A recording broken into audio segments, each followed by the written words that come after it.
d'abord, je voudrais rendre grâce à Dieu qui nous a permis, il y a 1 an et demi, nous avons pu faire une visite de l'état des enjeux et des défis que nous avions ici sur Mbobos. En ce moment, nous avions trouvé un projet qui avait eu beaucoup de retard, des partenaires qui se posaient énormément de questions. Et sous l'injonction du Premier ministre, nous avons mené des discussions avec nos partenaires pour mettre en place un plan de travail qui aujourd'hui devrait nous permettre, d'ici juillet 2026, d'avoir des résultats importants au niveau de ce site. Comme vous le savez, avec les partenaires techniques et financiers, il est normal, de temps en temps, de manière régulière, qu'on puisse organiser des points d'étape pour voir l'avancée des travaux, l'avancée des décaissements, le respect des engagements techniques, mais surtout l'impact environnemental du projet en tant que tel. Voilà pourquoi il était important aujourd'hui de venir avec mes équipes faire un travail de reconnaissance, un travail de terrain à la suite des rapports techniques, parce que demain, Inch'Allah, on tiendra une réunion de travail avec nos partenaires.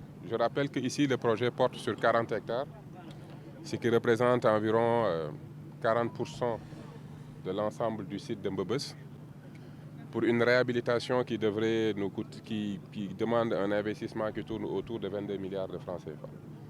Quand on aura terminé ici, ce sera un site qui sera doté d'un centre de traitement des déchets, qu'on a vu de l'autre côté, des zones de sport et surtout un site végétalisé. Mais le plus important, c'est que l'impact environnemental pourra être maintenant bien analysé et le dispositif qu'on va mettre en place va pouvoir protéger le cadre de vie de ceux qui vivent ici. Je rappelle aussi que ce projet va être accompagné d'un plan de renouveau urbain. Nous allons faire un travail de restructuration urbaine autour du projet, autour du lac et autour de l'ensemble des équipements.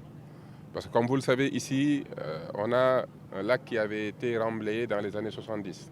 C'est ça qui nous vaut tous ces problèmes-là avec des déchets. Donc aujourd'hui, ce lac est pour nous d'une importance capitale. Nous devons lui permettre de pouvoir revivre, se revitaliser, nous devons le protéger et nous devons maintenant faire un travail de réaménagement urbain parce qu'il y a beaucoup même d'habitants qui habitent presque dans le lac et ça pose énormément de problèmes avec tout ce que ça comporte avec des risques de santé, mais surtout des risques liés à des bâtiments qui menacent ruine sous l'effet de l'humidité. Donc voilà un peu ce qui nous a amené ici, c'était de faire un travail de reconnaissance. Après, au-delà des rapports qu'on nous envoie, des réunions qu'on peut faire, il est important de venir sur le terrain, de voir ce qui se passe et de voir tous les aspects, que ce soit l'avancée des travaux, l'impact environnemental, le cadre urbain, le cadre de vie, le renouveau urbain.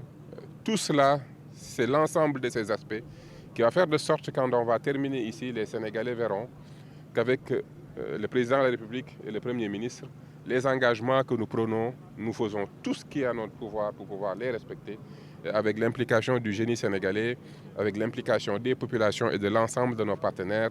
Il n'y a pas de défi que nous ne pouvons pas relever. Dans un premier temps, il faudrait comprendre que ceci, c'est un espace de décharge. Donc, il ne faut pas qu'on ait cette logique de dire qu'on leur a pris quelque chose ou pas. L'objectif aujourd'hui, c'est un objectif national. C'est d'éradiquer les zones de décharge de chauffage qui ont des impacts nocifs pour l'ensemble du peuple sénégalais. Et quand il y a un objectif national, bien évidemment, nous devons prendre en compte les impacts sur l'ensemble des couches. Mais même ceux qui pensent qu'ils sont plus ou moins des victimes ou des impactés doivent savoir que ce projet, c'est un projet national. Et ce dont nous faisons foi, nous, c'est le don de soi pour la patrie. Donc le don de soi, c'est aussi accepter qu'un projet vienne apporter du changement et qu'on accepte le changement. Nous n'avons rien pris aux récupérateurs, nous leur apportons du changement. Ce nouveau site va être un site doté d'une zone de récupération. Toutes les activités, même le chantier qu'on est en train de mener, les emplois que génèrent tous ces travaux, ils sont prioritaires. Ceux qui sont dans les riverains sont prioritaires.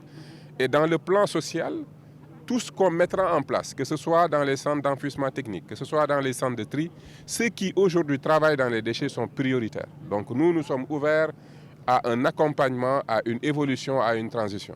Je rappelle que nous sommes un pays sous-développé. Le sous-développement n'est que le résultat d'une mauvaise organisation.